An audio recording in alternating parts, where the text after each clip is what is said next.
ጤና ይስጥልን የፋና ፖድካስት አድማጭ ተመልካቾቻችን የህዝብ ተወካዮች ምክር ቤት 5ኛ ዓመት ሁለተኛ መደበኛ ስብሰባ በዛሬው ዕለት ተካሂዷል። ጠቅላይ ሚኒስትር ዶክተር አብይ አህመድ በዚህ ስብሰባ ላይ ተገኝተው ከህዝብ ተወካዮች ምክር ቤት ለተነሱ ጥያቄዎች ምላሽና ማብራሪያ ሰጥተዋል። እኛም በዛሬው ወቅታዊ ዝግጅታችን በዚህ ስብሰባ ላይ ምን አይነት ሐሳቦች ተነሱ፣ ምን አይነት ሐሳቦች ተንጸባረቁ የሚለውን ጉዳይ በተመለከተ የተወያየን ቆይታ እናደርጋለን። አዲስ ጸጋዬ ቴዎድሮስ ሳለ እኔም ብርሃን አበራ ከእናንተ ጋር ቆይታ አደርጋለሁ። አብራችሁ እንድትቆዩ የአክብሮት ግብዣዬ ነው። አዲስና ቴዳ እንዴት ናችሁ? ሰላም ነብሬ። እንግዲህ ስድስተኛው የህዝብ ተወካዮች ምክር ቤት 5ኛ ዓመት ሁለተኛ መደበኛ ስብሰባ ዛሬ ተካሂዷል።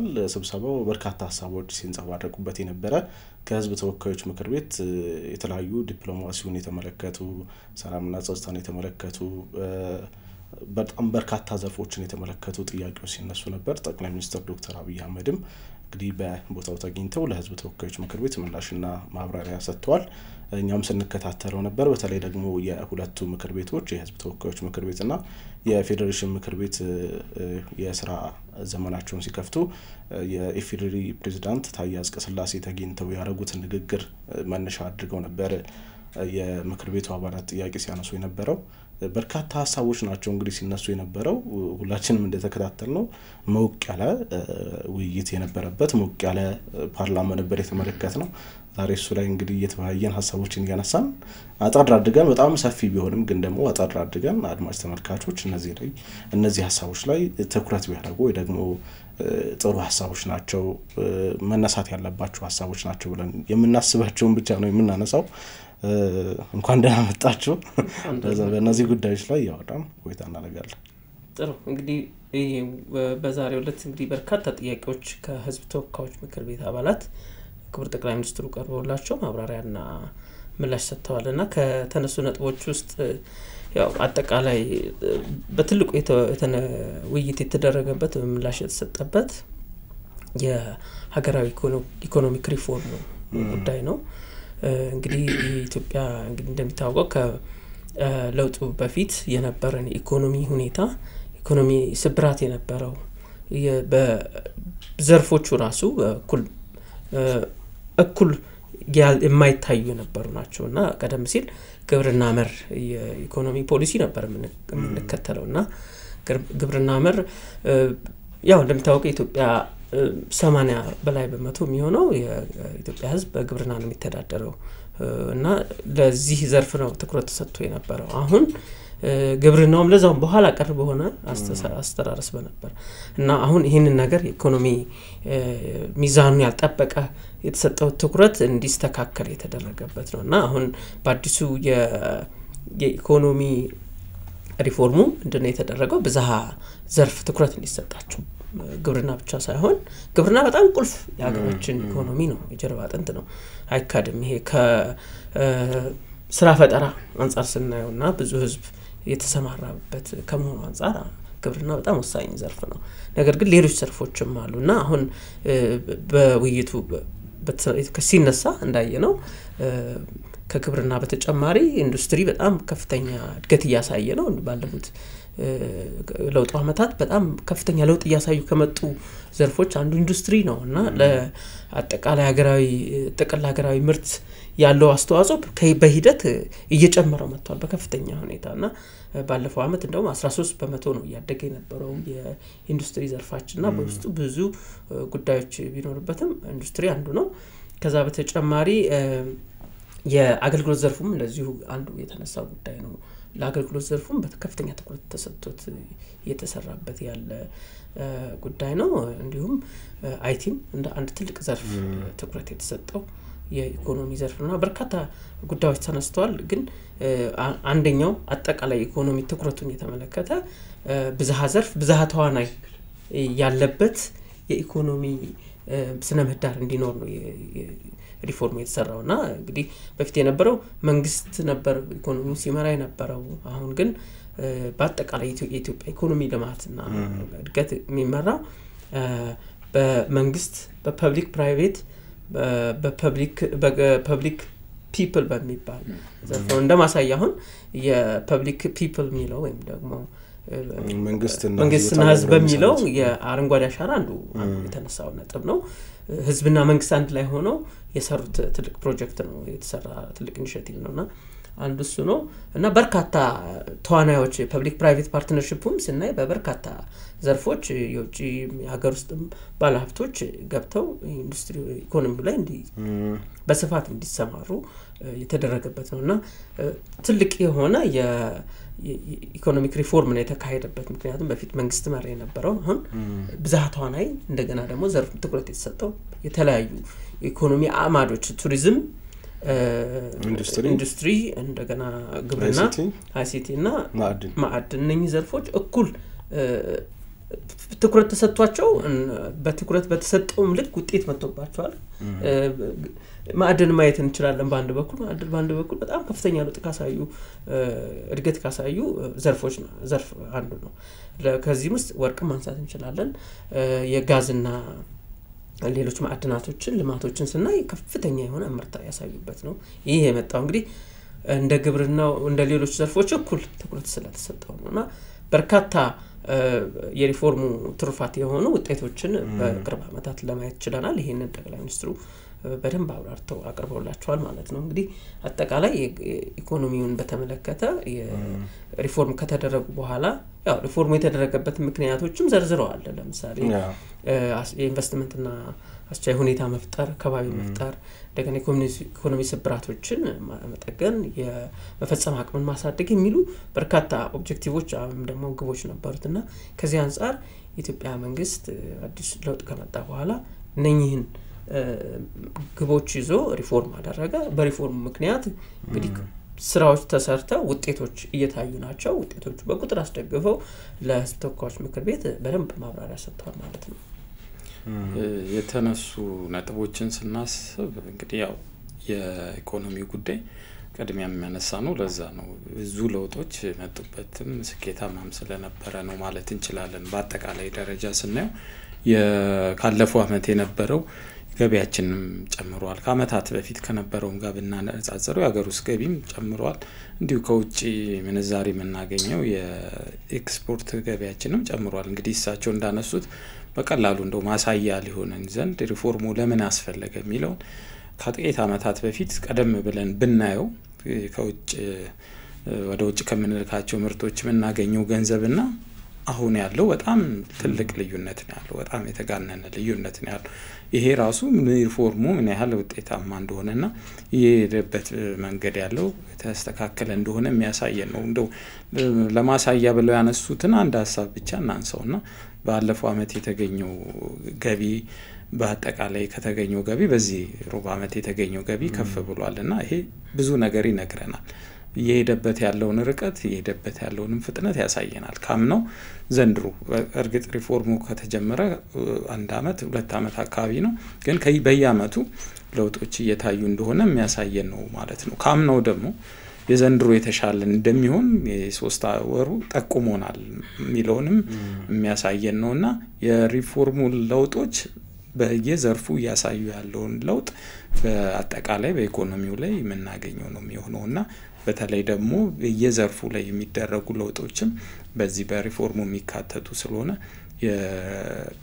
የውጭ ኢንቨስትመንታችንም ቀጥተኛ ኢንቨስትመንትም የመሳብ እድላችን ደግሞ ከፍ ያለ ሄደው የሀገሪቱ ኢኮኖሚ የተሻለ ሲሆን የተሻለ አፈጻጸም ሲኖር ነው የውጭ ኢንቨስትመንቶችም ወደ ሀገር ገብተው መስራት የሚፈልጉትና በዛ መስክ ያደረግን ያለው ጥረትም እንቅስቃሴም መልካም ጅምር እንደሆነ ነው ያነሱት እንግዲህ አዎ በዋናነት እንግዲህ ግብርናው ኦቴዳንተ እንዳነሳው ትልቅ መሰረት ሊሆን የሚችል ነው ግን ደግሞ ግብርናው ላይ ብቻ አስተካክለ ግብርናው ላይ ብቻ ስለሰራ ሁለንተናዊ ሆነ ለውጥ ማምጣት አይቻልም ስለዚህ ቱሪዝሙም ላይ ኢንዱስትሪውም ላይ መስራት አለበት ያው ኢንዱስትሪው ላይ እንደተነሳው ግን ደግሞ ጋዛ በተጨማሪ ኢትዮጵያ ታምርት ተብሎ ትልቅ ንቅናቄ ተፈጥሮ ከፍተኛ የሆነ ለውጥ ያመጣንበት ነው በቱሪዝሙም ቢሆን በርካታ መዳረሻዎችን ይሰራንበት የቱሪዝሙን ደግሞ ሳቢውን ራሱ የማስፋት ለምሳሌ ቲፒካሊ የሚታወቁ የውጭ ወይ ደግሞ የሀገር ውስጥ ቱሪዝሙን እንዲበረታታ ከማድረግ ጀምሮ የውጭ ቱሪስቶች ወደ ኢትዮጵያ መጥተው የሚጎበኙ ቦታዎች ብቻ አንዳንድ ዴስቲኔሽኖችን አይተው የሚሄድ ነገር ነበር። አሁን ከዛ ባለፈም ሰፋ አድርገ ነው የኮንፈረንስ ቱሪዝም ሌሎችም ቱሪዝም እነዚህን አይነት ነገሮች ጀምረናልና ትልቅ ነገር ነው። በአይሲቲም ደግሞ ሲነሳ እንደነበረው ኤአይን በመጠቀም ረገድ አሁን ዓለም ላይ አዳዲስ ቴክኖሎጂዎች በየጊዜው ይመጣሉ። ዓለም ተለዋዋጭ ነው። አዳዲስ ሀሳቦች ይፈጠራሉ። ስለዚህ ከነሱ ጋር አብሮ መሄድ አለብህና እንደው ግብርናው ላይ ብቻ አስተጋድገው የግብርናው ላይ ብቻ ስኬታማ ስራ ስለሰራህ ብቻ እንደ ዓለም ኮምፒቲቲቭ መሆን አትችልም። የዓለም ገበያ ውስጥ ወዳዳሪ መሆን አትችልም። ስለዚህ ዓለም ላይ ወይ ዓለም ላይ ከሚመጡ ትሬንዶች ጋር አብረህ መጓዝ አለብህና እነዚህን ነገሮች ነው በዋናነት ጠቅላይ ሚኒስትሩ የሚያነሱት። ባለፈው አመት ይሄ መንገድ ወይ የአገር በቀል ኢኮኖሚ ሪፎርሙ አዋጭና ትክክለኛ መንገድ እንደሆነ የተረጋገጠበት ነው ሲሉ ነበር። እሳቸው ትንሽ ማሳያ የሚሆነው በማዕድኑ እየተገኛለው ውጤት ነው። ምክንያቱም ማዕድን ትኩረት አጥቶ ነው እንጂ እስከዛሬ ሀብት ነበረ ማለት ነው።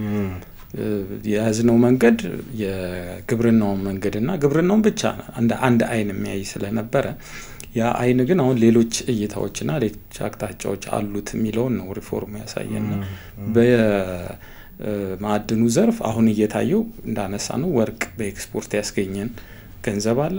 ወደፊት ደግሞ ምናስባቸው አሉ የተጀመሩም ይሄዱም ያሉ ጋዙ ለምሳሌ ብናይ ብዙ እናነሳው ይሆናል። ብዙ የሆነ ለውጥ ኤክስፖርቱን ከማድረግ አንፃር ኢምፖርት ሰብስቲቲዩት ከማድረግ አንፃር ምናስገባው ነዳጅ ከመቀነስ አንፃር በአጠቃላይ ደግሞ የሀገር ውስጥ ያለንን የነዳጅ ፍላጎት ከማሟላት አንፃር ብዙ መንገዶችን የሚከፍትልን ነውና በትክክለኛው መንገድ የመረጥናቸው ዘርፎች ሁሉም ላይ ትኩረት ማድረጋችን ትክክለኛ መንገድ እንደሆነ የሚጠቁመን ነው ብያለሁ። እነዚህ ዘርፎች ደግሞ አንዱ ለአንዱ አስፈላጊ ናቸው እንጂ ለምሳሌ ይመጋገባሉ።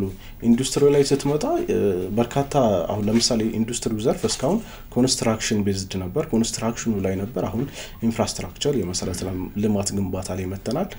በዚህ ሂደት ውስጥ ግን ከዚህ በፊት የነበሩ ኢንዱስትሪዎች እነዛን ከዘመኑ ቴክኖሎጂ ጋር አዋህደ አፕዴት ካልሆኑ ወይ ደግሞ ዘመኑን ካልመሰሉ መቅደም ብቻውን መብለጥን ያመጣም። እንደው እሳቸው ስለ ወንጂ ስኳር ፋብሪካ ሲያነሱ ነበርና የወንጂ ስኳር ፋብሪካ ከዛሬ 70 አመታት በፊት ነው እንግዲህ በጥሩ መሰረት ላይ ነው የተገነባው። ግን መጥቶ የዛሬ 3-4 አመታት ገደማ ለሰራተኞቹ ሁሉ ደሞዝ መክፈል ሁሉ ከብዶት ነበር። ከዛ ግን በተሰራለት ሪፎርም ተቋማት ላይ በሚሰራ ሪፎርም እንግዲህ ማንሳት ስለፈለኩ ነው በተሰራለት ሪፎርም በቀን 1500 ኩንታል ያመርት የነበረው አሁን 7000 ያመርታል። ይሄ የሆነው ምንድነው ዘመኑን የዋጁ ቴክኖሎጂዎችን መጠቀም ሲችል ነው። ስለዚህ ለኢንዱስትሪው አይሲቲው አንዱ ትልቅ ዘርፍ ነው። ለግብርናው አይሲቲው እርስ በርስ የሚያዙ ናቸውና ወንጂ በዛ ልክ ሪፎርም ተሰርቶለት የሁላችንም ትዝታ የሆነው ደስታ ከረምላ አሁን ገበያ ላይ ድጋሚ መጥቷልና እሳቸው እንግዲህ ይሄንን ሲያነሱ ነበር። ከዛ ውጭ እንግዲህ በፓርላማው ውሎ በጉልህ ሆኖ የተነሳው ጉዳይ የዋጋ ንረቱን የማረጋጋት ጉዳይ ነው። መንግስት እንግዲህ በዚህ ዘርፍ የተለያዩ ስራዎችን እየሰራ እንደሆነ ይታወቃል። ወደ 440 ቢሊዮን ብር ድጎማ አድርጓል። በነዳጅ በትምህርት ቤት ምገባና ሌሎች ድጎማዎች ይደረጋል። እሱንም ጠቅላይ ሚኒስትሩ ዘርዘር አድርገው አንስተውታል። አንስተዋል። ያው ኢኮኖሚ ሲነሳ እንግዲህ ኢንፍሌሽን ማይቀር ኢንፍሌሽን ጉዳይ ራስ ጉዳይ ኢኮኖሚክስ ላይ አንዱ ጉዳይ ነውና የሚገርመው ነገር ቁጥሩ ባለፈው ሩብ ዓመት ሪፖርት ሲደረግ 13.2 ነበር እንትን የተባለው ሪፖርት የተደረገው ይወሩና አሁን በሚገርም ሁኔታ 11.7 አካባቢ ደርሷል። ይሄ እንግዲህ ትልቅ የዚህ ኦክቶበር ወይም ደግሞ የጥቅምት 2018 ማለት ነው ወይም ደግሞ በፈረንጆች ኦክቶበር 2025 እንግዲህ ይሄ ወራዊ ሪፖርቱ ስታዩ 11.7 መጥቷልና መንግስት ከፍተኛ ትኩረት ሰጥቶ ከሰራባቸው ጉዳዮች አሉ የዋጋ ንረትን መቀነስ ነው እና በዚህ ዙሪያ በርካታ ስራዎች መሰራታቸውንም አንስተዋል። ለምሳሌ ያክል የገበያ ትስስር መፍጠርን በተመለከተ የሰፕላይ ሳይድ ወይም ደግሞ የምርት አቅርቦትን መጨመር ተኪ ምርቶች ሀገር ውስጥ በማምረት እንግዲህ ሀገራችን የዋጋ ንረት እንዳይኖር የማረጋጋት ስራ ተሰርቷል ብለዋልና ኢትዮጵያ እንደሚታወቀው ከውጭ የምናመጣቸው ምርቶች ሀገር ውስጥ በማምረት ተኪ ምርቶችን በማምረት እንግዲህ ለሀገር ውስጥ ገበያ ለሀገር ውስጥ ፍጆታ እንዲኖር አቅርቦት ችግር እንዳይኖር አቅርቦት ሲኖር ዋጋ ግሽበቱ ይቀንሳል ብዙ ቃ ገበያ ላይ ሲወጣ ተመሳሳይ ቃ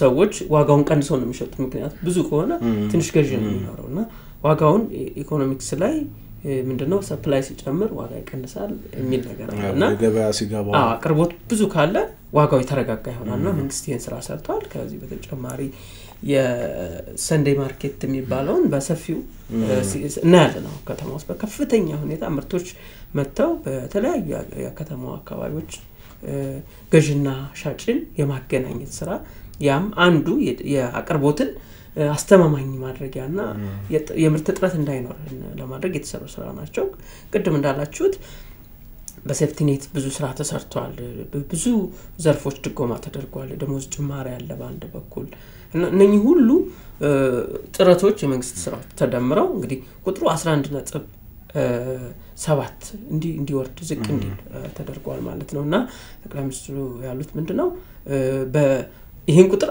ባለ አንድ አሃዝ ማድረግ ነው እንግዲህ 11.7 ከደረስን አንድ አሃዝ ለማድረስ ብዙ ሚርቅ አይደለም እንግዲህ ይሄድንበት ያለው የእድገት ፍጥነት ያየነው ቁጥሮቹን ምርታችን እየጨመረ ነው የምርት ጥራት አለ አቅርቦት አለ ሁሉ ነገሮች መንግስት የሚወስዳቸው እርምጃዎች በሙሉ እና ሀገራችን እየተንቀሳቀሰችበት ያለው አቅጣጫ በጣም ጥሩ ስለሆነ በእርግጠኝነት ወደ ነጠላ አሃዝ ለማውረድ ብዙ የሚከብደን አይመስልም ከሪፎርሙ በፊት ማስተዋወስ ያለብን ከ20% በላይ ነበር 33 አካባቢ ነበር 2019 አካባቢ ሪፎርሙ የፈጠረው እንደሆነ እሱንም እንደናስበው ከዛ ወደ 33 ነጥብ ምናምን ከዛ ወደ 20 ከዛ ያለ 13.2 ነበር መጨረሻ ሪፖርት ሲደረግ ባለፈው ኳርተር ባለፈው ሩብ ዓመት አሁን ደግሞ እንግዲህ በዚህ ወር ምንድነው የሆነው 11.7 ነው በጣም ትልቅ ምርታ ነው በዋጋ ግሽበትን በመቆጣጠር ረገድ የተሰራው ስራ ማለት ነው በድጎማ አንደኛው መልኩ ነው አንድ ሀገር ሙሉ በሙሉ በምርትና በአምራች ራሷን እስክትችል ድረስ መንግስት የተወሰነ ድጎማው ዘላቂ አይደለም እውነት ለመናገር ብዙ ነገሮችን መቀየር የምንችለው ነዳጅ ካገኘን አሁን የጋዙ በተለይ ጋዙ ላይ የሚሰሩ ስራዎች ብዙ የነዳጅ ወጪያችንን ይቀንሳሉ የሚል ግምት አለ ከዛ ውጪ ደግሞ እንዲሁ ለማዳበሪያ ድጎማ እናደርጋለን ማዳበሪያ ፋብሪካውም እንግዲህ እሱም ያስቀራል የሚል ግምት አለን እንዲሁ በሌሎችም ዘርፎች ላይ የሚደረገው ድጎማ ጊዜያዊ ነው ዋናውና መሰረታዊ ነገር ገበያው ላይ ያለውን ምርት በሰፊው ማቅረብ ነው አንደኛው ምርታማነት ነው ምርታማነቱ ማደጉ ብቻ ግን ከተማውን ላይ ያለውን ለውጥ የዋጋ ለውጥ ልዩነት አያመጣም ምርቱ በአግባቡ ለሚፈልገው ሰው ደርሷል የሚለው ነው አሁን ብዙ ጊዜ ለአመታት ትልቅ እንቅፋት ሆኖ የቆየው እሱ ነው አንዳንድ ቦታዎች ላይ ምርት አለ አንዳንድ ቦታዎች ላይ ጥረት አለ ማለት ነው አምራቹንና የሚጠቀመውን ሰው ማገናኘትም ሰንሰለቱ በደንብ መሰራት አለበት አንዳንድ ቦታዎች ላይ የሚመረቱ ምርቶች ተበላሽተው ያየንባቸው ጊዜያት አሉ እነዛ ምርቶች በተመሳሳይ አንድ ቦታ ደግሞ በጣም በውድ ዋጋ ሲሸጡ ቆይተዋልና አንዱ እንግዲህ የተጀመረው ይሄ ሰንዴ ማርኬት ከተለያዩ አካባቢዎች ምርቶቹን በማምጣት እዛ አካባቢ ላይ ምርቶቹ እንዲሸጡ የማድረግ ነው አንዳንድ ማሰራሮች አሉ በዚህ በአዲስ አበባ ደረጃ ለምሳሌ ህብረት ስራ ሸማቾች ምርቶቹን ከአንድ ቦታ በማምጣት ለአባሎቻቸው የሚያከፋፍሉበት ሁኔታ አለ በበዓላት ወቅት እንዲሁ በየወሩ በሁለት ሳምንት በመሳሰሉት የህብረት ስራ ዩኒዮኖች የህብረት ስራ ማህበራት በብዛት ተመስርተዋልና እንደ ማህበር በዛ ያለ ምርት ወደ ከተማ አስገብተ ለአባሎች ለከተማው ነዋሪ መታከፋፈልበት መንገድ አሁንም መታሰብ ያለበት በግድ ይሄ ሰንሰለቱ መያያዝ አለበት ምርታማነትን መጨመር ብቻ ገበያውን አያረጋጋው ምርቱ አምራቹና የሚቀበለው ሰው የሚገናኝበት መንገድ ያስፈልጋል እሱም እየተሰራ ነው አዲስ አበባ ከተማ ያለው እንደው እንደ ዋና ማዕከል ከተማ ያነሳናት ስለሆነ ነው እንጂ ሁሉም ቦታዎች ላይ እነዚህ ስራዎች ይኖራሉ ብዬ አስባለሁ ሁሉም የክልል ከተሞች ላይ እና እንደ አዲስ አበባ ግን ብዙ ነዋሪ ያለባት ከተማ እንደመሆኑ ብዙ ጥራት የሚከሰተው አዲስ አበባ ላይ ነው ከምርቶች ጋር የዋጋ ንረት በብዛት የሚታየውና አዲስ አበባ ላይ ያለው ተሞክሮ ብዙዎች ጋር ይኖራል የሚል ግምት አለ ግን ይሄ መስመሩ መያያዝ አለበት ሁሌ ድጎማ እንደማይቀጥልም ማሰብ አለብን አንዳንድ ነገሮችን የያዝናቸው ነገሮች የሚያስወጡን ተስፋ ያላቸው ናቸው በነዳጁ በዚህ በማዳበሪያው የመሳሰሉት በቂ ምርት ይገኛል ተብሎ ነው ከማዳበሪያ ፋብሪካው የሚታሰበው ለኛ ከኛ አልፎ ለሌሎች ሀገራት የሚደርስና እነሱ ጊዜ ናቸው ግን ከዛ በተጨማሪ ያሉ ተስፋዎቻችን ደግሞ ከዚህም በታች የዋጋ ግሽበቱን ወይም ደግሞ የዋጋ ንረቱን ዝቅ እንደሚያደርጉት እናምናለን እኔ በግል አምናለሁ እንደዛ ስራዎችም እኮ አሉ እዚህ ከእርሻ ወደ ጉርሻ የሚል አይነት ንቅናቄ አይ ቲንክ በግብርና ሚኒስቴር ይሰራ ነበርና ምንድነው በዋናነት አላማው ከእርሻው በቀጥታ ሳይበላሽም ሌላ ችግርም ሳይፈጠርበት ወደ ተጠቃሚው ማድረስ ነውና ስራዎች ይሰራሉ እንደ ግለሰብን ያማከሉ ለምሳሌ የሌማት ወረፋ ስራዎች አንድ ሰው ራሱን የሚችልበት ነው በምግብ ራሱን የሚችልበት ነው አካባቢው ላይ ጓሮ ላይ ራሱን ችሎ ደግሞ ወደ ገበያ የሚያቀርብበት ነውና ያው የሀገር ኢኮኖሚ የሚሰራው ኢንዲቪጁዋሊ ወይ እንደ ግለሰብ ራሳችንን ስንችል ነው ያ ተደማምሮ ነው ሀገር ራሷን የምትችለውና እዚህም ላይ ስራዎች እየተሰሩ ነው እናንተም እንዳነሳችሁት ከዛ ውጭ እንግዲህ ፓርላማው ላይ የተነሳው ጉዳይ የገቢ ጉዳይ ነው ገቢን በተመለከተ ኢትዮጵያ በአሳለፈው አመት በታሪኳ ከፍተኛ ገቢ ያስመዘገበችበት እንደሆነ ጠቅላይ ሚኒስትሩ አንስተዋል በርግጥ እንግዲህ የአንዲት ሀገር ጥንካሬ የሚታየው የሚሰበሰበው ገቢ ነው ምክንያቱም ያ ገቢ ተሰብስቦ ነው ትልልቅ ፕሮጀክቶች የሚሰሩት የልማት ስራዎች የሚሰሩትና ባለፈው አመት ከፍተኛ ገቢ የተገኘበት ነው ጠቅላይ ሚኒስትሩ እንደገለጹትና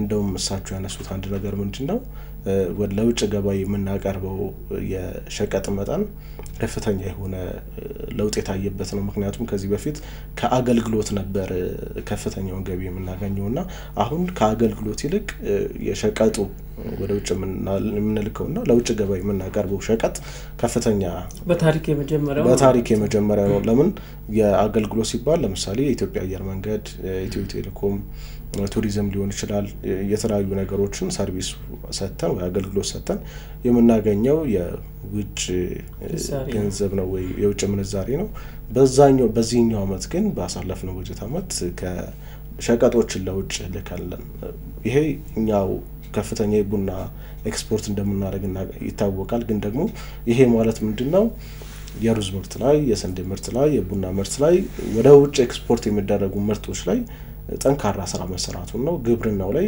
ስኬታማ ስራ መሰራቱን ግብርናውን ደግሞ በመደገፍም ከፍተኛ ስራ እንደተሰራ ነው አንዱ ማሳያ ነው ይሄ እንግዲህ በጠቅላይ ሚኒስትሩ ሲገለጽ ነበር ፓርላማው ላይ ነው ቅድም ምንድነው ብዝሃ ዘርፍ ትኩረት ተሰጥቶታል በአገር በቀል ኢኮኖሚክ ሪፎርም ስንል ግብርናን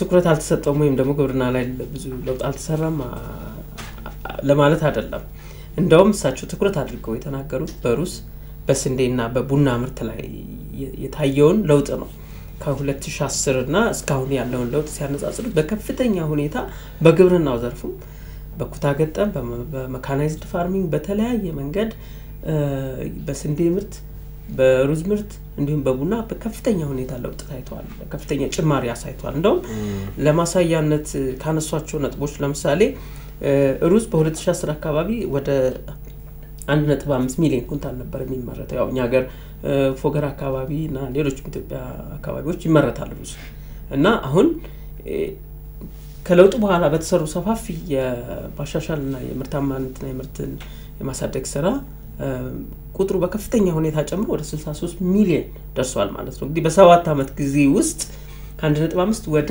63 ሚሊዮን መድረስ ማለት በከፍተኛ ሁኔታ የቁጥር ለውጥ አመጣል ማለት ነው በስንት ጥፍ ብትላይ በ60 ጥፍ ሊሆን ይችላል ከፍተኛ ለውጥ ነው ይሄ የሚያሳየው እንግዲህ በግብርናው ዘርፍ የተሰራውን ስራ ነው ሩዝ ስንዴ ቡና በተለይ ቡና ስናይ ቡና ወደ ውጭ የምንልከው ትልቁ ምርታችን ነው እንግዲህ በታሪካችን ለመጀመሪያ ጊዜ ከፍተኛ የአገልግሎትን የበለጠ ኤክስፖርት ያደረግነው ወይ ወደ ውጭ ላክነው ምርት ውስጥ ከፍተኛው ሚና የሚጫወተው እንግዲህ ቡናችን ነው ማለት ቡና በ2010 ወደ ኤክስፖርት ያደረግነው የቡና መጠን 4.5 ሚሊዮን ኩንታል አካባቢ ነበር አሁን ያ በጣም በከፍተኛ ሁኔታ ጨምሮ ወደ 11 ሚሊዮን በላይ ኩንታል እንዲላክ አስችሏልና በዚህ ባለፈው ሩብ ዓመት ብቻ ከተላኩት ከወርቅና ቡና ናቸው ከፍተኛውን ገቢ ያስገኙት ካስታወሳችሁ የአንደኛው ሩብ ዓመት የ2018 አፈጻጸም ሪፖርት ሲቀርብ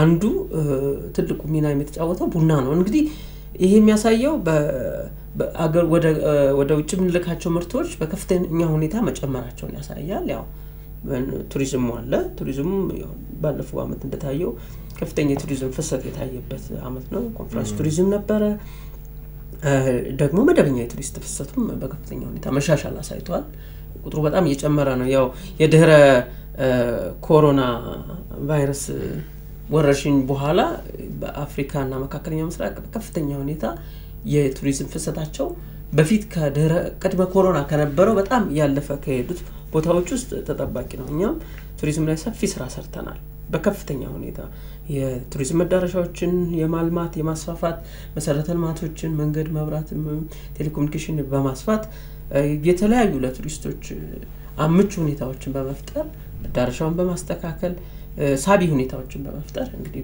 በርካታ ስራ ተሰርቷል ሁለት ነገሮችን ይነግረናል የመጀመሪያው ምርታማነታችን መጨመሩ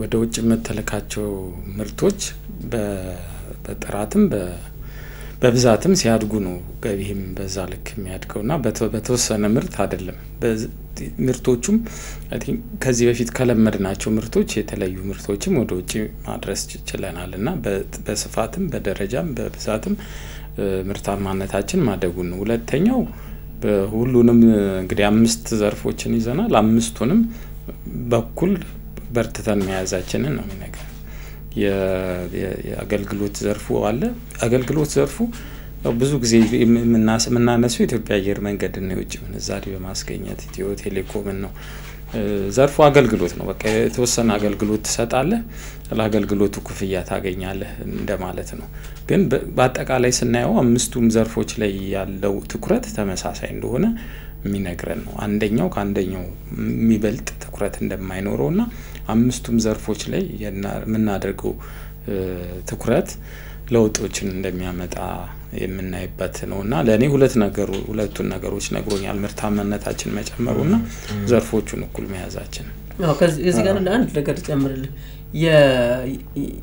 በዘርፎች ስታነሳው የዘነጋነው ነገር ምንድነው አገልግሎት ሰርቪስ ላይ የአይሲቲ ኮንትሪቢዩሽን አለበት ማስተዋጽኦ አለበት ለምሳሌ ከ26000 በላይ ባለፈው ዓመት በተሰጠው ሪፖርት ከ26000 በላይ የሚሆኑ ኢትዮጵያውያን እዚህ ኢትዮጵያ ቁጭ ብለው በርቀት ስራ ከፍተኛ ትልልቅ የሆኑ ኮዲንግ ስራዎች ሶፍትዌር ዴቨሎፕመንት ስራዎች እዚህ ኢትዮጵያ ውስጥ ሆነው እየሰሩ ከፍተኛ ገቢ ያስገኙ ነው ይሄም እንግዲህ የአይቲ ቴክኖሎጂ እንዳንድ ዘርፍ ትኩረት ከተሰጡት ውስጥ ሆኖ እንግዲህ የአገልግሎት ዘርፉ ላይ አስተዋጽኦ አድርጓል ያደረገ ነው ማለት ነው አሁን ሰዓት ምርታማነት መጨመር ከውጭ የምናስገባቸውን ነገሮች ደግሞ በሀገር ውስጥ ምርት መተካት በቢሊዮን ዶላሮች ነው እንግዲህ የሚያስቀርልና ይሄ ደግሞ ለኛ ገቢ ነው ከዛ አንፃር ኢትዮጵያ ባለፈው ዓመት ከፍተኛ የተባለ ገቢ ነው ያገኘችው እንደው እነዚህ የተሰሩ ስራዎች ናቸው ወደፊት ደግሞ ሊሰሩ ስለሚሰሩ ኦሬዲ ጅምር ላይ ስላሉ ፕሮጀክቶች ደግሞ እናውጋስ የመጀመሪያው እንግዲህ ጋዝ ነው የጋዝ ፕሮጀክት እንግዲህ ተመርቋል ባለፈው የጋዝ ፕሮጀክት በባለፈው እንግዲህ ተጀምሯል እንደሚታወቀው የቢሾፍቱ የአውሮፕላን ማረፊያ ይሄ የአውሮፕላን ማረፊያ እንግዲህ በትልቅ የሆነ ፕሮጀክት ነው ወደ 10 ቢሊዮን ዶላር ወጪ የሚወጣበት ነው በጣም ትልቅ ነው እንግዲህ በአፍሪካ አንደኛው የሚባለው ነው ይሄ እንግዲህ በቀጣይ እስካሁን የዲዛይን ስራ አልቋል የማማከር ስራውም ተጀምሯል በቀጣይ ፕሮጀክቱ ይገነባል ከዛ ውጭ እንግዲህ ትልቁ ፕሮጀክት የጋዝ የሶስተኛው የማዳበሪያ ፋብሪካም ተጀምሯል የዳንጎቴ ጋር ስምምነት ተፈጥሯል ይሄ ማዳበሪያ በነገራችን ላይ በአመት ኢትዮጵያ ትልቁ ወጪ የምታወጣው ለማዳበሪያና ለነዳጅ ነው ማዳበሪያ ወደ 30 ሚሊዮን ኩንታል የሚያመርት ማዳበሪያ ነው። ይሄ ደግሞ ዞሮ ቅድም ስናነሳው እንደነበረው የግብርና ምርታችን ላይ ከፍተኛ የሆነ ተጽዕኖ ሊፈጥር የሚችል ከፍተኛ የሆነ አስተዋጽኦ ያለው ነውና እነዚህ 3 ፕሮጀክቶች ላይ ጠቅላይ ሚኒስትሩም ትኩረት ሰጥተው የቤት ልማትን እንዳትረሳ የቤት ልማትም አለ። በነገራችን ላይ የቤት ልማት ከፓርላማ ሜምበሮቹም ቀድሞ በጥያቄ መልክ የተነሳ ነበር። እሳቸውም እንደገለጹት ወደ 1.5 ሚሊዮን ቤት ተገንብቶ ይሄ ከኑሮ ውድነትም ጋር የሚገናኝ ነው። በነገራችን ላይ ከቅድም ስናነሳ ከነበረው ከዋጋ ንረቱ ጋር የትኛውም ኢትዮጵያዊ ቤት እንኳን ባይኖረው ግን ተከራይቶ መኖር አለበት ጠቅላይ ሚኒስትሩም ሲገልጹ እንደነበረውና ግን ደግሞ በተመጣጣኝ ዋጋ በጣም ውድ በሆነ መሆን የለበትም። ይሄንን ደግሞ በአንድ ወር ጊዜ እንኳን መስራት የሚቻልበትን የሆነ ቦታ ላይ በፋብሪካ ይሰራል። ከዛ በኋላ አምቶ መገጣጣም ነውና ይሄንንም ማሰራር በቅርቡ እንደሚጀመር ነው ጠቅላይ ሚኒስትሩ ያነሱት። በተለይ የጋዙ ጉዳይ በጣም ኢንተረስቲንግ የሚሆንባቸው ምክንያቶች አሉ። የመጀመሪያው ኢምፖርት የምናረገውን ሰብስቲቲዩት ያደርግልናል ወይም ደግሞ ከውጭ የምናስገባውን ነዳጅ ይተካልናል ማለት ነው። ይሄ ማለት ዝም ብሎ ይተካል ሳይሆን ዶላርንም ያስቀራል እንደማለት ነው። የታሰበው እንግዲህ አሁን እስካሁን ባለው ሂደት የተወሰኑ እንግዲህ በጋዝ የሚሰሩ መኪኖች ከቀረጥ ነፃም እንዲገቡ ፈቃድ ተደርጎ እንቅስቃሴዎች ተጀምረዋል። ሌላው የታሰበው ብለው ያነሱት ደግሞ እዚህ አገር ውስጥ ያሉትን በተለይ የህዝብ ትራንስፖርት የሆኑትን አውቶቡሶች ወደ ጋዝ መቀየር ነውና ይሄ ምናልባት እንደማስበው 30-40% የሚሆነውን የነዳጅ ከሌሎች ሀገራት የምናመጣውን ፍላጎታችን ይቀንስልናል። እንደሚታወቀው ደግሞ የያዝነው አካሄድ የዚህ አካባቢ ላይ ያለውን የጋዝ ሁኔታ በማየት ወደ ኤሌክትሪክም ተሻግረናልና በዚህ በኩል የህዳሴው ግድብ እና መሰል ፕሮጀክቶች የሚፈጥሩት የኃይል መጠን ለኤሌክትሪክ መኪኖች የሚሰጠውን ትልቅ በረከት እናያለን። በዚህ በኩል ደግሞ በጋዝ የሚሰሩ መኪኖች በተለይም ከባድ ጭነት መኪኖችና የህዝብ ትራንስፖርት መኪኖች በጋዝ የሚሰሩ ከሆነ ለነዳጅ የምናወጣው ገንዘብ የሚቀር ነው የሚሆነው። የምናደርገው ድጎማ የሚቀር ነው የሚሆነው። በሁለቱም በኩል ገንዘቡን ያስቀርልናል ማለት ነው። አንደኛ መንግስት ከካዝና አውጥቶ ነው ድጎማ የሚያደርገው። ሁለተኛ መንግስት ከተለያዩ ምርቶች ወስዶ ተጨንቆ የሚያመጣውን ዶላር ነው ለነዳጅ የሚያወጣውና ሁለቱንም ነገሮች በተወሰነ መልኩ በአንድ ሌሊት በአንድ አመት በሁለት አመት ሳይሆን በሂደት ግን ሁለቱ ነገሮች በብዙ መልኩ ይቀንስልናል የሚል ግምት አለ። ሌላው እንዳነሳ ነው የማዳበሪያውም ጉዳይ ነው። ማዳበሪያውም ጉዳይ እንግዲህ እንደ ተጀመረው ሂደት የሚያልቅ ከ3 አመታት በኋላ ነው የሚጠናቀቀውና የሚያልቅ ሲጠናቀቅ የኛን የማዳበሪያ ፍላጎት ሙሉ በሙሉ ይሸፍናል። እንደውም ከዛ ውጪ ለሌሎች ጎረቤት ሀገራትም የሚደርስ ነው የሚሆነው የምርቱ መጠንና እሱ አንደኛ የኛ ምርታማነት ላይ ትልቅ ቦታ ይኖራል። ሁለተኛ አሁንም ዶላር ጋር እኔ ራሴን ስለምወስደው ዶላሩን ያስቀርልናል።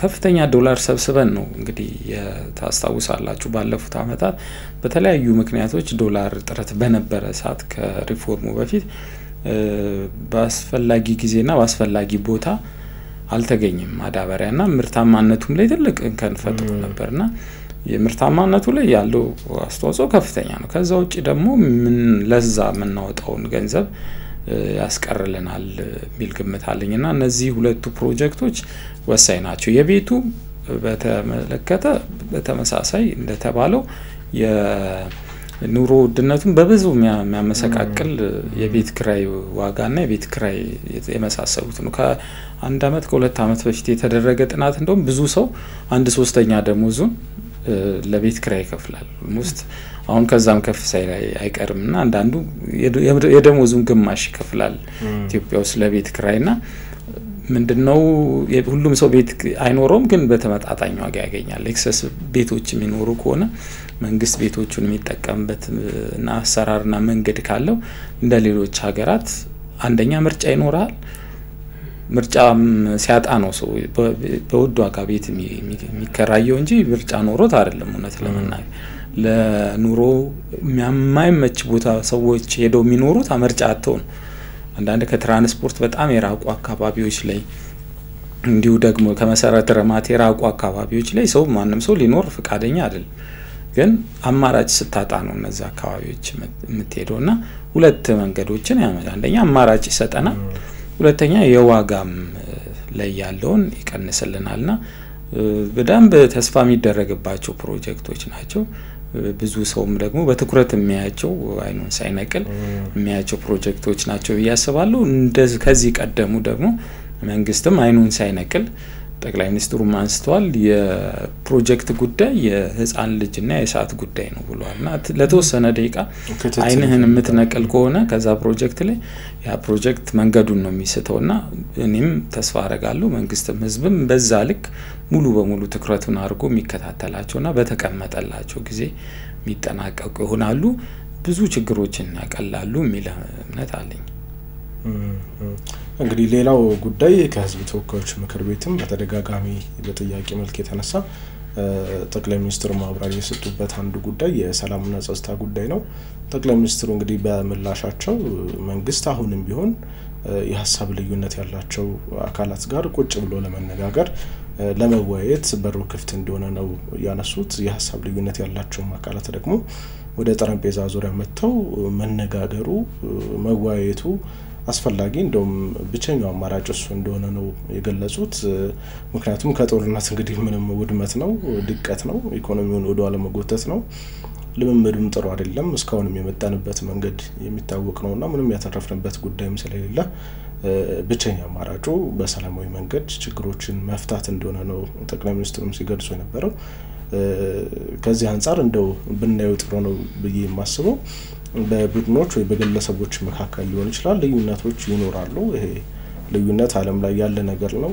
ይሄ ልዩነትና ብሔራዊ ጥቅም ደግሞ እንዴት ነው መታየት ያለበት፣ እንዴት ነው መስተናገድ ያለበት የሚለው ጉዳይ ትልቁ ትኩረት የሚሰጠው ጉዳይ ይመስለኛል። ስለዚህ ኢትዮጵያ ብሔራዊ ጥቅም ብላ ያስቀመጣቻቸው ነገሮች አሉ፣ ሀሳቦች አሉ። እነሱን በልዩነቱ ውስጥ ያሉ አካላት እንኳን እንዴት ነው ማየት ያለባቸው፣ እንዴት ነው ማስተናገድ ያለባቸው? ምክንያቱም ዛሬ እያንዳንዷ ሀሳባችን እያንዳንዷ ንግግራችን ነገ ታሪክ ነውና ታሪክም እንዳይወቅሰን እንደው የአባቶቻችን ልጆች ምንድን ነው? ምክንያቱም አባቶቻችን ራሳቸውን ሰውተው በአስቸጋሪ ሁኔታ ውስጥ አልፈው ህይወታቸውን ገብረው ነውና ሀገርን ያስቀጠሉት። እንደው ከዛ አንፃር ብናየው ብዬ አስባለሁ። እንግዲህ ምንድነው ክቡር ጠቅላይ ሚኒስትሩ ያሉት ለሰላም በራችን ሁሌ ክፍት ነው፣ በየጊዜውም ከተለያዩ ቡድኖች ጋር ሰላማዊ ተደርጎ መሳሪያቸውን ጥለው ወደ ልማት የተመለሱ አካላት አሁንም እየተመለሱ ነው የሚል ነገር አቀርበዋልና እንዳልከው የቡድኖች የሀሳብ ልዩነት በሰላማዊ መንገድ ነው መፈታት ያለበት። በጦርነት የሚፈታ ችግር የለም። እንደውም እንደማስረጃ ያቀርበው በአፍሪካ ውስጥ በትጥቅ ትግል ተደርጎ በስልጣን ላይ የመጡ አካላት ፍትህን አላሰፈኑም፣ ምርዕትን አላሰፈኑም፣ ልማትን አላመጡም የሚል ምሳሌዎችን ጠቅሰው አንስተዋል። እና ሰላማዊ መንገድ ግን ሰው ህይወት ይተርፋል፣ ጉልበታችንንና ሪሶርሳችንን ደግሞ ልማት ላይ እናውለዋለን። አሁን ባለንበት ፍጥረት እንግዲህ ልማት ላይ ነው ትኩረታችን የምናደርገውና የሀሳብ ልዩነቶችን በሰላማዊ መንገድ ለመፍታት በርካታ አማራጮች ተቀምጠዋል። ከሀገራዊ ምክክር ኮሚሽን ጀምሮ የትራንዚሽናል ጀስቲስ ወይም ደግሞ ሽግግር ፍትህን የመሳሰሉ በርካታ አማራጮች ተቀምጠዋልና በዚህ በሰላማዊ መንገድ ጥያቄዎቻቸውን ልዩነታቸውን ቁጭ ብለን ልዩነቶቻችንን እንድንነጋገር በራችን ነው ክፍት ነው ብለዋልና አንዱ በጣም ወሳኝ ነጥብ ያነሳው ብሬ የተናገሩት አገር ውስጥ ያሉ ምንድነው ልዩነት ያላቸው ቡድኖች የአገራችን ውስጥ ያለው ልዩነታቸውን በብሔራዊ ጥቅሞቻችን እስከ መደራደር ድረስ የሄዱበትን አቅጣጫ ጠቁመዋል። ምክንያቱም የአገር ውስጥ ልዩነቶቻችንን ብሔራዊ ጥቅሞቻችን በሚጎዳ መልኩ ለመደራደሪያነት የሚቀርቡ አይደለም። ብሔራዊ ጥቅም ስለ ሀገር የምትታገለው ወይም ደግሞ ስለ ልዩነት አለኝ ብለህ የምትታገለው በአገር ውስጥ ባለ ጉዳይ ነው። በታሪክማ አየነው እኮ ብሔራዊ ጥቅሞቻችንን አሳልፈን የሚሰጥ አካል ካለ ያ በታሪካችን ባንዳ ምንም ጥያቄ የለውም ምክንያቱም የማይነካ መስመር አለ ቀይ መስመር አለ ልዩነቶቻችን ምን ደራደሩ ወይ በልዩነታችን ላይ ልንከራከር ልንጋጭ ምንችለው በቀይ መስመሩ መካከል ነው ቀይ መስመሩን ምናልፍ ከሆነ ያ የሀገራዊ ምንድነው የዜግነት ጥያቄን ያስነሳል ምክንያቱም ጤነኛ የሆነ ሰው ያንዳ ሀገር ዜጋ የሆነ ሰው የሀገሩን ጥቅም በሀገሩ ጥቅም ሊደራደር አይችልም የፈለገ ልዩነት ሊኖር ይችላል እና በብሔራዊ ጥቅሞቻችን በመለስ ባሉ ጉዳዮች ልዩነት ሊኖር ይችላል ልዩነቱ መፈታት ያለበት አሁን በሰላማዊ መንገድ ነውና በሀገራዊ በብሔራዊ ጥቅሞቻችን ላይ ግን በፍጹም ምን ደራደርባቸው ጉዳዮች አሉ ይሄ በታሪካችን በፍጹም ሊሆን የማይገባው ነገር ነውና ልዩነት ያላቸው ቡድኖች ጥያቄያቸውን በተለያዩ በቀረቡት አማራጮች በአገራዊ ምክክር ኮሚሽን ዩናይትድ ብዙ ጉዳዮች መቅረባቸውን ተናግረዋል በጣም በርካታ አገራዊ ምክክር ኮሚሽን ጉዳዮችን የሚፈታው ደግሞ በኢትዮጵያ ያለው ሉዓላዊነት በሚያከብሩ ብሔራዊ ጥቅሞቿን አሳልፈው በማይሰጡ በማይደራደሩ ሰዎች ካሆኑ ማንንም ሰው በረክፍት ነው ለሰላም እነኚህ ነገሮች የማይታለፉ ቀይ መስመሮች ናቸው የኢትዮጵያ ብሔራዊ ጥቅሞች እና ናሽናል ኢንተረስቷን በምንም ምክንያት አሳልፎ የሚሰጥ ድርድር ይደረጋል ወይም ደግሞ አሳልፎ የሚሰጥ ሰዎች ጋር እንደራደር አንችልም ይሄ ማንንም ኢትዮጵያዊ በፍጹም ሊቀበለው የማይችለውና ሊያወግዘው የሚገባ ነገር ነው ከብሔራዊ ጥቅሞቻችን ወዲህ ባሉ ጉዳዮች ላይ ልዩነት ሊኖር ይችላል ልዩነቶቻችን ደግሞ በተለያዩ በተቀመጡ አማራጮች መንግስት ሁሌም ክፍት ነው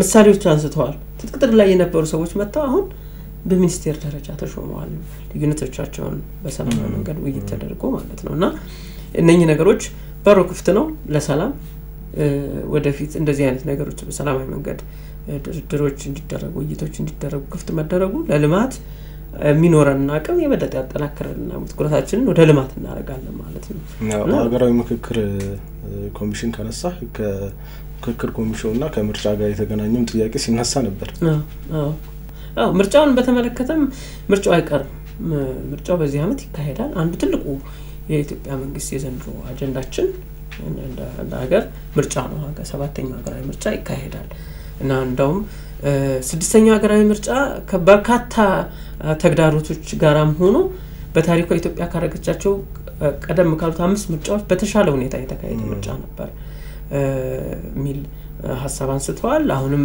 ካለው ዝግጅት አንፃር ከዛ ደግሞ ከስድስተኛው ሀገራዊ ምርጫ ደግሞ በተሻለ አካታች ሆነና ፍትሃዊ ግልጽነትና ተጠያቂነት ባለበት ሁኔታ የተሻለ ምርጫ የበለጠ ምርጫ እናካሂዳለን ሚል እንደውም ምንድነው ያሉት እኛ እንደ ፓርቲ የብልጽግና ፓርቲ አባላቶችን ሁላ ማሳሰቢያ ሰጥተዋል ይሄንን ካሁን በፊት እንደነበረው ስድስተኛው ሀገራዊ ምርጫ ላይ ብዙ የተፎካካሪ ፓርቲ አባላት ተመርጠው ወደ ፓርላማ እንዲገቡ ብዙ ጥረት ተደርጓል ይሄ እንግዲህ የፖለቲካ ምህዳሩ ጥሩ እንዲሆን አስቻይ ሁኔታዎች በመሰራታቸውና አሁንም እንደማሳሰቢያ ያስቀመጡት የፖለቲካ ምህዳሩ አስቻይ እንዲሆን እያንዳንዱ የብልጽግና ፓርቲ አባላት አመራሮች ሁሉ በኩላቸውን አስተዋጽኦ እንዲያደርጉ ማሳሰቢያ ሰጥተዋል ከምን አንፃር ነው የተነሳው እንግዲህ ምክር ቤት አባላትም ያነሱት ጥያቄ የሀገራዊ ምክክር ኮሚሽኑ ስራውን እስከዛ ይጨርሳል ወይስ ደግሞ ስራውን ካልጨረሰ የምርጫ ጊዜው ይራዘማል ወይ እንዴት ነው ከሱ ጋር የሚታየው ብለው ጥያቄ ስላነሱ ነው እንግዲህ ጠቅላይ ሚኒስትሩም ተዳንተ ባነሳው መልኩ ምላሽ ሰጥተዋል አዲስ ጊዜ ተመጨ እኔ ማስበው እንዴት መሰለ ልዩነቶቻችን እንደ መንገድ ልዩነት ነው ብዬ ነው ማስበው ለምሳሌ ሁሉም ሰው ኢትዮጵያ ውስጥ በፖለቲካው የሚሳተፍ ሰው ሁሉ ኢትዮጵያን የሆነ ቦታ ለማድረስ ነው ሚል ግምት አለኝ ወይ እድገት እንድታመጣ ነው ህዝቦቿ የተሻለ ኑሮ እንዲኖሩ ነው ሚል ግምት አለኝና ያ መድረሻ ቦታችን ነው የሁላችንም ሚል ግምት አለኝ አሁን ልዩነቱ ሊሆን የሚችለው መንገዱ ነው ምናልባት በኔ ግምት እንደው ሶስታችን እንኳን እዚያው አንድ ላይ ያወራና ያለ ነው ከዚህ ምናልባት መገናኛ እንሂድ ብንል ምናልባት ቴዲ የተለየ መንገድ ሊመርጥ ይችላል አይ በዚህ በሲግናል በኩል ነው የሚሄደው ሊል ይችላል ቴዲ በ22 ነው የሚሄደው ሊል ይችላል እኔ በላይ በእንግሊዝ ኤምባሲ ነው ሊሄድ የምችለው ይሄ ነው ልዩነታችን ብዬ ነው ማስበው ይሄንን እንዴት ነው መንፈታው ነው አይ እኔ ቴዲ በኔ ጋር ነው መሄድ ያለበት ብዬ በኃይል ነው መንፈታው ወይስ እሱ ጋር ነው የምንነጋገረው ሁለት አማራጮች አሉ። አንደኛው እንግዲህ ተመቻቸው ቁጭ ብሎ መነጋገር ነው። ሶስታችን በዚህ በኩል ብንሄድ ስንት ትራንስፖርት ያስወጣናል፣ መንገዱ እንዴት አይነት መንገድ ነው፣ ምን ነገሮች ያጋጥሙናል ብለን ሶስታችን ተነጋግረን የሚያዋጣውን መንገድ መምረጥ። አይ ካልተስማማን ደግሞ ሌላ እኔ ሌሎችን ሰዎችን ሰብስቤ የኔ ሐሳብ እንደሚገዛ ማሳየት ነው።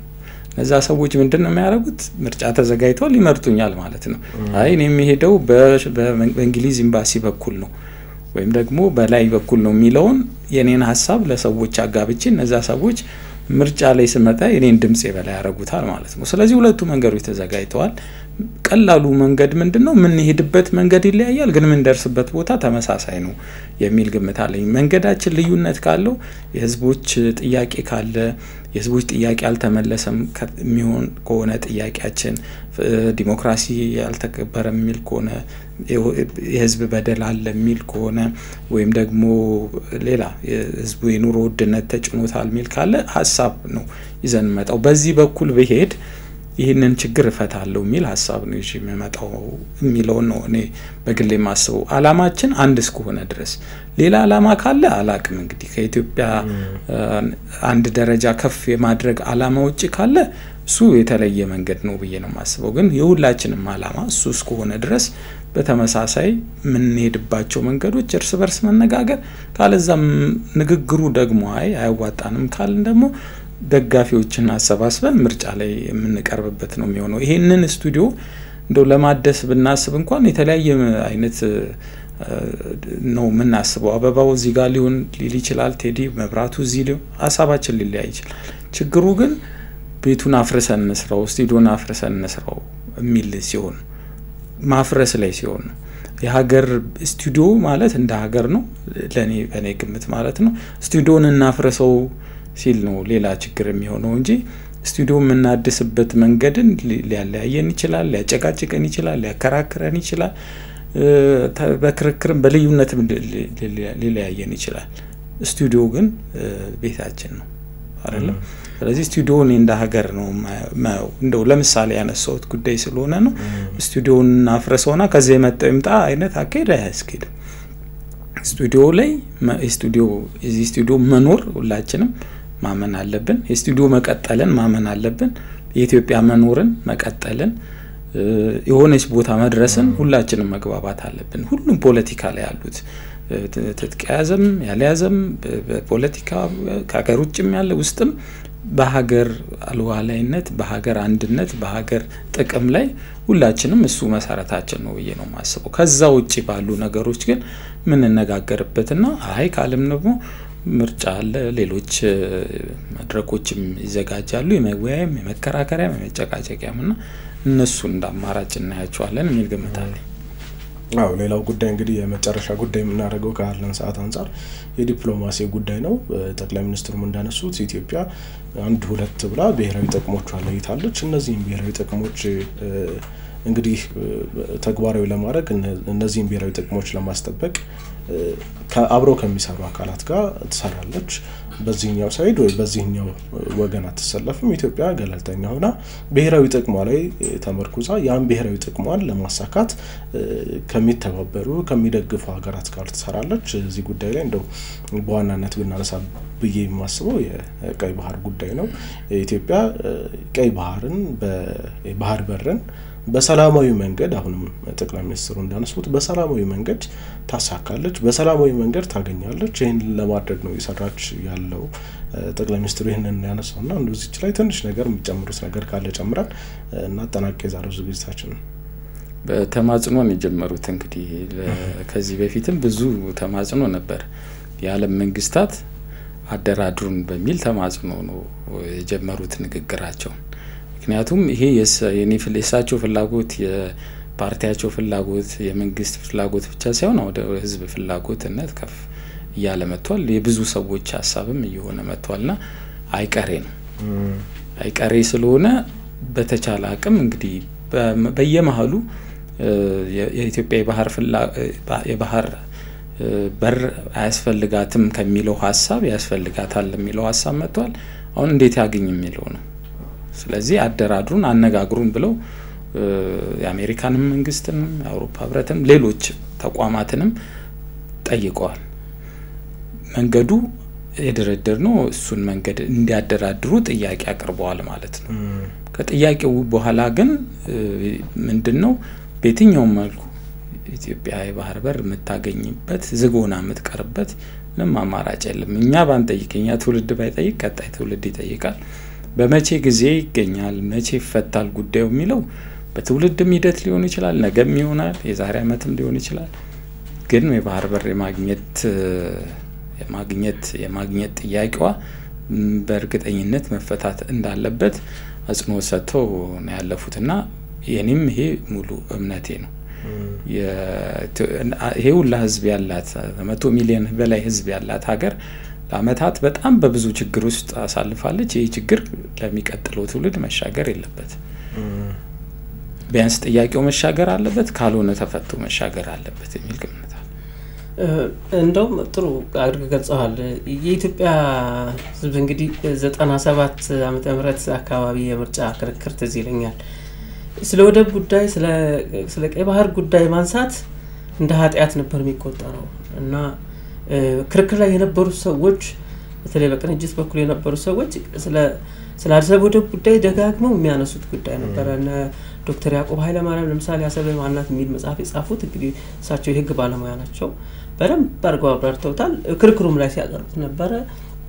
በርካታ ሰዎች ይህን ጉዳይ በማንሳታቸው ተወግዘዋል በሚገርም ሁኔታና ፐብሊክ ይሄ በአደባባይ ለመነሳት እንዳይነገር ታቡ ተደርጎ አይንኬ ተደርጎ ተከልሎ ነበር። እንደ ኃጢያት ነበር የሚቆጠረውና ይሄ ስርዓት አሁን የቀየረው መጀመሪያ ትርክቱ ነው የተቀየረው።